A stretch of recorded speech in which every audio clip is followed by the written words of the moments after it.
দুই ম্যাচের test series খেলতে আজ রোববার ভোরে বাংলাদেশ পা রাখার কথা পাকিস্তান দলের প্রথম বহরের।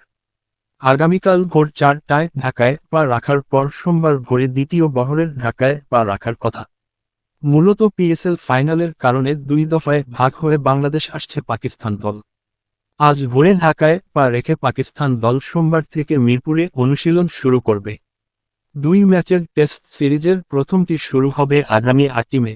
মিরপুর শেরেবাংলা জাতীয় ক্রিকেট স্টেডিয়ামে অনুষ্ঠিত হবে প্রথম টেস্ট। দ্বিতীয় ম্যাচের ভেন্যু সিলেট আন্তর্জাতিক ক্রিকেট স্টেডিয়াম। এ ম্যাচ শুরু হবে আগামী 16 মে।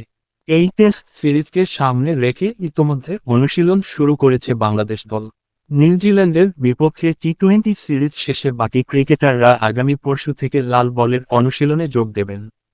পাকিস্তান দল শান মাসুদ, অধিনায়ক সৌদ শাকিল, মোহাম্মদ রিজওয়ান, গাজী খড়ি, বাবর আজম, আবদুল্লাহ ফজল, আরজান আওয়াইস, কামরান গোলাম, সালমান আলী আখা, আহমাদ বাট, শাহিন শাহ আফ্রিদি, নাসিম শাহ, নোমান আলী, সাজিদ খান, খুররম শাহজাদ এবং মোহাম্মদ আব্বাস।